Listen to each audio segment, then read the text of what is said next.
केली। गोपाल कृष्ण भगवान की जय।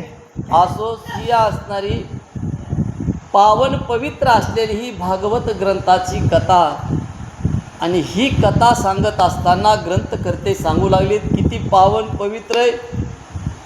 ही कथा जर ऐकली तर त्या ऐकणाराचा उद्धार होऊन जातो अशी असणारी ही भगवंताची कथा आहे। आता ही लाईट आपल्या मंदिरातली लाईट गेली आणि मंदिरातली लाईट गेल्यावर अचानक लाईट यावं आणि लाईट आल्यावर जसा भक्क प्रकाश पडून सगळं हे मंदिर तेजोमय दिसावा, असं जसं हे मंदिरात लाईट आल्यावर तेजोमय दिसतंय तसं ह्या असणाऱ्या भगवंतानं गोकुळामध्ये वसुदेव आणि देवकीच्या पोटी अवतार घेतला, अवतार धारण केला, कृष्ण रूपानं अवतार धारण केला आणि अवतार धारण केल्याच या सृष्टीला उजळून टाकणारा प्रकाश पडला। या सृष्टीला उजळून टाकणारी असं कीर्ती केली आणि त्या असणाऱ्या बालरूपाचं किंवा त्या भगवंताच्या जो कृष्ण 8वा अवतार आहे कृष्णाचा, त्या अवताराची कथा सुंदर प्रकारची ग्रंथकर्ते सांगू लागलेली। जे ब्रह्मादिक देवा नव्हे ते बाळलीला स्वभावे, करुणी दाविले आघवे देवादी देवे श्रीकृष्णे। अहो त्या असणाऱ्या भगवंतानं, त्या श्रीकृष्ण भगवंतानं या सृष्टीवर जे काही ब्रह्मदेव 33 कोटी देव आहेत, त्या 33 कोटी देवाला सुद्धा जे करता आलं नाही किंवा जे काही त्यांनी करून दाखविलं नाही ते एका भगवंताने, एका श्रीकृष्णानं करून दाखविलं आणि ह्या असणारं आगळा वेगळा असा अवतार या सृष्टीवर धारण केला आणि त्या अवताराची कथा सुंदरपैकी ग्रंथकर्ते सांगू लागलेले।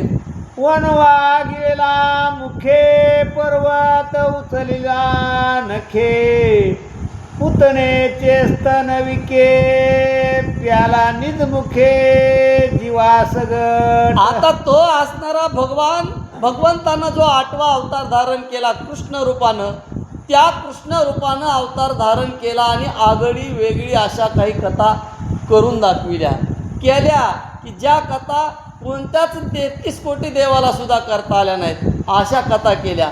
त्याच्यामध्ये जन्म घेतल्या अवतार धारण केल्या एक पुतना नावाची राक्षसीन त्या भगवंताला मारण्यासाठी द्वेषी भावनेनं आली आणि द्वेषी भावनेनं येऊन ज्यावेळेस ती गोकुळात आली त्यावेळेस त्या यशोदे मातेला म्हणली, यशोदे तुझ्या बाळाला इकडं आण नाशिक, अगं मी तुझी बहीण आहे आणि तुझ्या बाळाला माझ्याकडे दे, मी त्याला प्रेमाचा पाना पाजणार आहे।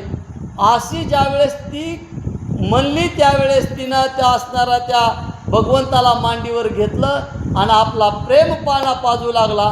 ती प्रेम पाना पाजित असताना ती आपल्या स्तनामध्ये विष घेऊन आली होती भगवंताला मारण्यासाठी, पण त्या भगवंतानं तिचं विषासहित शोषण केलं आणि तिला तिथंच मुक्ती दिली, तिला तिथंच मारलं। अहो असा असणारा हा भगवंतानं आगळी वेगळी कथा केली। थोडे मोठे झाले, शेतामध्ये गाई चारायला गेले, गाई चारायला गेल्याच्या नंतर ज्या वेळेस ते गेले गाई चारायला त्या वनात, त्या वनामध्ये भला मोठा सगळे गोपाळ गवळी होते आणि रात्रीच्या वेळेला त्या वनामध्ये भला चौकून मोठा असं आग लागली, 12 कोसाचं आग लागली आणि आग लागल्यावर त्या भगवंतानं त्या असणाऱ्या आपल्या भक्ताचं रक्षण केलं। सगळ्या गवळ्याला सांगितलं, म्हणले तुम्ही काय आता भिवू नका, भगवंताचं स्मरण करा, डोळे झाका आणि डोळे भगवंतानं झाकायला लागले आणि 12 कोसाचा अग्नी पिऊन टाकला। अशी असणारी ही आगळी वेगळी कथा केली। तर अहो बाळ वयामध्ये 7व्या वर्षी ज्या बाळाला चेंडू उचलत नाही अशा कवळ्या वयामध्ये त्या भगवंतानं गोवर्धन नावाचा पर्वत एका हातानं करंगळीच्या नकावर उचलून घेतला। आता ही करणी काय कोणत्या देवालाही करता आली नाही, कुणी केलीही नाही आणि अशा असणाऱ्या अभिनव करणे केली आणि ह्या असणाऱ्या अवताराची कथा ते ग्रंथकर्ते सांगू लागलेले। जेने वस्त्रहरण वस्त्रहरण मिसे स्रष्ट्यासही लाविले पिशे जो वश्य पुवेशे झाला सावकाशे एकाएकी. अहो तो असणारा भगवंत ज्या वेळेस शेतामध्ये गायी चारित होते आणि गायी चारायला घेऊन गेले, पण एक वेळेस काय झालं, ज्या भगवंतानं ब्रह्मदेवाला जन्म दिलता त्या ब्रह्मदेवालाचा अभिमान झाला. त्याच्या मनामध्ये शंका आली की हा असणारा गोकुळामध्ये अवतरलेला जो काही भगवान आहे, श्रीकृष्ण रूपी अवतार आहे, आणि हो अवतार ब्रह्म का ब्रह्म नाही असा त्याच्या मनामध्ये संकल्प विकल्प आला. म्हणून त्या ब्रह्मदेव म्हणला आता या असणाऱ्या अवतार रूपी कृष्णाची आपण एकदा परीक्षाच घेऊ, असं त्याच्या मनामध्ये ब्रह्मदेवानं विचार केला. आणि त्या असणाऱ्या गोकुळामध्ये गायी चारण्यासाठी ज्यावेळेस भगवंत गेले त्यावेळेस त्यांची परीक्षा घेऊ लागला. मग ज्यावेळेस गायी काही बऱ्याच दूर गेल्या होत्या, त्या गायी दूर गेलेल्या त्या ब्रह्मदेवानं त्या गायी तशाच पळविल्या, ब्रह्मलोकाला नेल्या. आणि ज्यावेळेस भगवान श्रीकृष्ण गायी वळवायला गेले त्यावेळेस त्या जे काही शिल्लक एकीकडं गोपाळ राहिले होते गुराकी, त्या गुराक्याली घेतलं ब्रह्मदेवानं. ते गुराकीच घेऊन ब्रह्मदेव ब्रह्म सत्यलोकाला गेला. सत्यलोकाला गेले आणि सत्यलोकाला गेल्याच्या नंतर ज्यावेळेस ब्रह्मदेव गायी घेऊन गेले, गोपाळ घेऊन गेले, आणि ब्रह्मदेव म्हणले आता हे जे असणार आहे का कृष्ण आहे, आता हे ब्रह्मच आहे का असा असणारा विचार करू लागले. पण ज्यावेळेस गायी गोपाळ घेऊन ब्रह्मदेव निघून गेला त्यावेळेस भगवंतानं संध्याकाळी ज्यावेळेस गावाकडे जायचं होतं त्यावेळेस जितके गोपाळ होते आणि जितक्या गायी होत्या त्या सर्व गायीचे गोपाळाचे रूपे स्वतःच नटला आणि स्वतः नटून गोकुळामध्ये गेला. गोकुळामध्ये जाऊन गेल्यावर त्या गायीचं दूध गवळ्याने काढलं, वासरं बांधले, आणि अशी असणारी ही पुन्हा दुसऱ्या दिवशी सकाळी जंगलामध्ये गेले, गायी गोपाळ चारले, पुन्हा वापस आले. आणि असं एक वर्षभर ह्यांचं चालूच होतं. ब्रह्मदेवानं ते जे गाय गोपाळ नेलते ते सत्यलोकात होते आणि गोकुळामध्ये भगवंत स्वतः सर्व गाय रूपाचे रूप नटला. आणि अशी असणारी ब्रह्मदेवानं त्या भगवंताची परीक्षा घेतली. आणि अशी असणारी ही सुंदर कथा ते असणारे ग्रंथकर्ते आपल्याला सांगू लागलेले. आग चिरिला जा भाडा काळ्याच्या कुटिल्या फडा ये मलोकी घेऊनी झाडा आणिला रोकडा गुरुपुत्र देणे. अहो त्या असणाऱ्या भगवंतानं एक असणारा आगासूर नावाचा राक्षस होता, त्या आगासूर राक्षसाला मारलं. कालिया एक नावाचा एक डोह होता, त्या कालिया नागाच्या डोहामध्ये भगवंतानं उडी टाकली आणि त्या कालिया नागाला त्यानं पायानं तुडविलं. आणि त्या कालिया डोहातून जो कालिया नाग होता त्याला समुद्रामध्ये वाट रिकामी करून दिली, त्याला समुद्रात पाठवून दिलं. आणि त्या डोहामधलं पाणी गायी वासरासाठी भगवंतानं स्वच्छ निर्मळ केलं. अशी असणारी कथा केली तर गुरुपुत्र. आणि ज्यावेळेस पुन्हा भगवंत ज्यावेळेस पुन्हा शिक्षण घेण्यासाठी आपल्या सांदीपनी गुरुकडे गेले आणि सगळा विद्या अभ्यास संपविला. विद्या अभ्यास संपल्याच्या नंतर आपल्या गुरुला विनंती केली की मी गुरुदक्षिणा काय देऊ. आणि ज्यावेळेस गुरुदक्षिणा ज्यावेळेस संदीपनी गुरुला देऊ लागले त्यावेळेस संदीपनी गुरु म्हणले, कृष्णा तू माझ्या आश्रमामध्ये आलास, माझा मान वाढविलास, हीच मला मोठी गुरुदक्षिणा मिळाली. पण तुझ्या गुरुमातेला विचार काही दक्षिणा पाहिजे असली तर. असं म्हणल्यावर भगवान श्रीकृष्ण गुरुमातेकडे गेले. गुरुमातेला ज्यावेळेस गुरुदक्षिणा देण्याचं विचारलं त्यावेळेस गुरुमाता म्हणली, हे देव, हे कृष्णा, अरे तुझ्यासारखाच माझा असणारा मुलगा बरेच दिवस झालं म्हणले समुद्रामध्ये बुडून मरण पावलेला आहे. आणि तेवढा जर माझा गुरुपुत्र आणून दिलास तर माझ्यासारखी धन्य कुणी नाही, आणि तू मला दक्षिणा तेवढी आणून दे. असं म्हणल्यावर त्या असणाऱ्या समुद्राचा झाडा भगवंतानं घेतला आणि तो यमलोकाचा झाडा घेतला आणि यमाच्या दरबारात जाऊन त्या आपल्या गुरुमातेचा मुलगा भगवंतानं त्या असणाऱ्या कृष्ण भगवंतांना आणून दिला. अशी ही असणारी आघटित करणी की इथून मागं कुणी यम लोकामध्ये गेलेल्याला कुणी परत आणलं नाही आणि परत आणून त्याची काय कोणी भेट घडवून दिली नव्हती 33 कोटी देवांनी सुद्धा.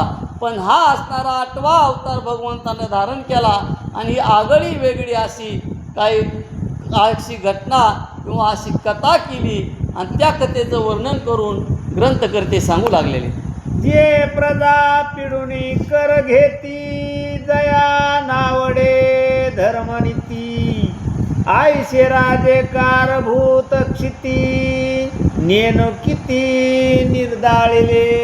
अहो असं भगवान श्रीकृष्ण पुन्हा मोठे झाले. मोठे झाल्यावर राजे झाले आणि ज्यावेळेस या पृथ्वी तलावर राज्य करीत होते त्यावेळेस काही असणारे मतलबी किंवा जनतेला लुबाडून खाणारे राजे होते की त्यांच्याकडून कामापेक्षा जास्त करभार घ्यायचा. करभार घेतल्याच्या नंतर त्यांना त्रास द्यायचा. करभार जर कुणी द्यायला गेले तर त्यांना त्रास द्यायचा. असा वेगवेगळ्या प्रकारचे राजे होते. असे जे प्रजाला पीडा करणारे राजे होते त्या पीडा करणाऱ्या राजांना भगवंतानं शिक्षा लावली, त्यांना मारलं आणि त्यांच्या जाचामधून या प्रजाचं संरक्षण केलं. असं अघटित कार्य भगवंतानं केलेलं आहे.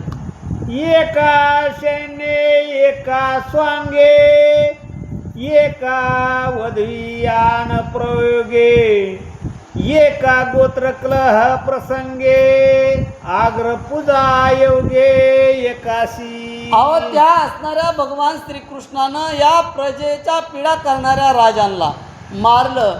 कसे मारले? काही राजाला स्वतः युद्ध करून मारलं तर काही राजांना अर्जुनाचा सारथी झाला आणि अर्जुनाकडून काही राजांना मारलं. काही राजे वेगवेगळ्या प्रकारचे प्रयोग केले. तर भगवंत हे पूर्ण अवतार रूपी होते. पूर्ण रूपानं अवतार घेतलेला होता. त्याच्यामुळं त्यानं काही वेगवेगळ्या घटना किंवा वेगवेगळ्या कथा केल्या. मग त्या कथा करीत असताना बऱ्याचशा राजांनी वेगवेगळ्या प्रकारामध्ये गोटून त्यांना मारलं. अशा प्रकारे त्या भगवंतानं वेगवेगळ्या कथा केलेल्या. अधर्मा लावील सिक धर्माचे वाढवील बिक हे अवतार कौतुक राया तू आवश्यक देखशील पुढा. मग त्या असणाऱ्या दुर्मिळ नारायण राजा जनकाला सांगू लागलेत की हे राजे, अहो ही असणारी 8व्या अवताराची मध्ये ज्या भगवंतानं वेगवेगळ्या प्रकारच्या कथा केल्यात त्या कथा इथून पुढं तुम्ही त्या नक्की बघतान किंवा नक्की तुम्ही त्या ऐकतान की त्या राजानं जे काही राजे झाले त्या राजांच्या कसा व्यवहार केला किंवा कसे लीला केली आणि त्याची कथा तुम्ही आता इथून पुढं ऐकतान. असं दुर्मिळ नारायण जनक राजाला सांगू लागलेले. जय जय लोटेला हो रात्र तय तय करील नवे चरित्र तया कृष्ण सुखासी पात्र भक्त पवित्र होतील. अहो त्या असणारा भगवंतानं घेतलेला हा लीलाधारी अवतार आहे. आता या अवतारामध्ये हे जशी एक रात्र गेली आणि दुसऱ्या दिवशीचा दुसरा सूर्य उगवला की दुसरीच लीला करणार आणि दुसरी लीला करून आपल्या भक्तांना संतुष्ट करणार. अशी असणारी भगवंताची रोज नवी लीला, रोज नवा पराक्रम आणि रोज आपल्या भक्ताचं नवं मनोरंजन अशी असणारा हा भगवंताचा 8वा अवतार आहे. आणि त्या अवताराची कथा राजे तुम्ही आता पुढे आणखीन ऐकता असं दुर्मिळ नारायण सांगू लागलेले.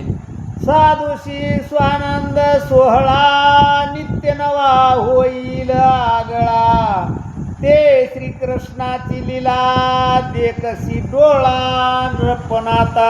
हे राजे, अहो या भगवंताच्या अवतार कार्यामध्ये जे साधू इथं त्या साधूंचा सुद्धा वेगवेगळ्या प्रकारचा रोज नवा मान भेटल, त्या साधूंना नवीन दिशा भेटल, त्या साधूचा सन्मान वेगवेगळा होईल आणि दुष्टांना नक्की शासन होईल. अशी असणारी भगवंताची अवताराची कथा महाराज राजे तुम्ही आता बघताल किंवा ऐकताल असं असणारे ते दुर्मिळ नारायण राजा जनकाला बोलू लागलेले. तोची बौद्ध रूपे जाण पुढा धरील दृढ मौन, तेव्हा कर्मा विवंचन सर्वता जाण कळेना. मग हा असणारा भगवंताचा आठवा अवतार इथं संपला की त्याच्या पुढं जो असणारा वैकुंठीचा रान आहे तो पुढं बौद्ध अवतार धरणार आहे. आणि बौद्ध अवतार धरून पुन्हा एक नव्याचा असा नवीन बौद्ध अवतार धरून नवीच लीला करणार आहे. आणि त्या बौद्ध अवताराची कथा आता आपण उद्याच्याला ऐकू असं दुर्मिळ नारायण राजा जनकाला सांगू लागलेले. पुंडलिकावर